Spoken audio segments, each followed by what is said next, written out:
তোমাদের সবাইকে সুরজিৎ মান্না ক্রিয়েশনস চ্যানেলের পক্ষ থেকে সুস্বাগত।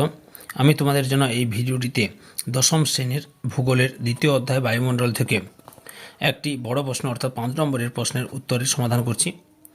প্রশ্নটি হচ্ছে চিত্রসহ পরিচলন ও শৈলক্ষেপ বৃষ্টিপাতের প্রক্রিয়া ব্যাখ্যা করো। 5 নম্বরের প্রশ্ন। তার আগে তোমাদের কাছে অনুরোধ, তোমরা ভিডিওটি পুরোটা দেখো এবং ভিডিওটিতে একটা লাইক, কমেন্ট এবং ভিডিওটি শেয়ার করে তোমাদের একই ক্লাসে বন্ধু বান্ধবীদের মধ্যে এই প্রশ্নের উত্তরগুলো জানতে সাহায্য করো। আলোচনা শুরু করছি। উত্তর: বৃষ্টিপাত 3 রকমের, যথা পরিচালন বৃষ্টি, শৈলক্ষেপ বৃষ্টি, ঘূর্ণ বৃষ্টি। 1 নম্বরে পরিচালন বৃষ্টি।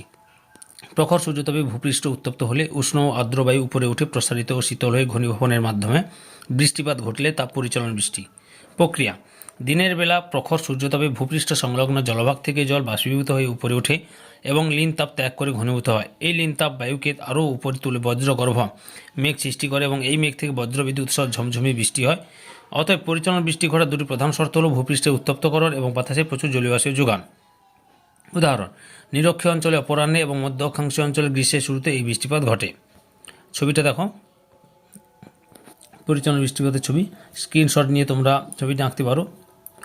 এরপরে শৈলক্ষেপ বৃষ্টি। জলীয় বাষ্পপূর্ণ বায়ু ভূপৃষ্ঠের উপর দিয়ে প্রবাহিত হওয়ার সময় উঁচু পর্বত মালভূমিতে বাধা পেয়ে আরও উপরে উঠে ঘনীভূত হয়ে বৃষ্টি ঘটালে তা শৈলক্ষেপ বৃষ্টি। প্রক্রিয়া: মেঘ বাতাসে ভেসে বাড়িতে বাড়িতে পর্বতের প্রতিবাদ ঢালে বাধা পায় এবং উপরে উঠে ঘনীভূত হয়।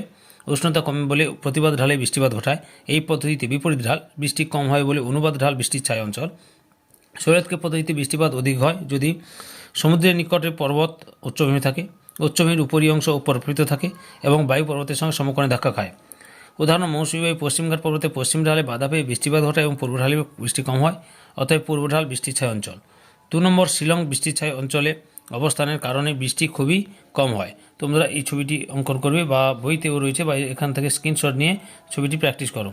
পুরো ভিডিওটি দেখার জন্য তোমাদের সবাইকে অসংখ্য ধন্যবাদ।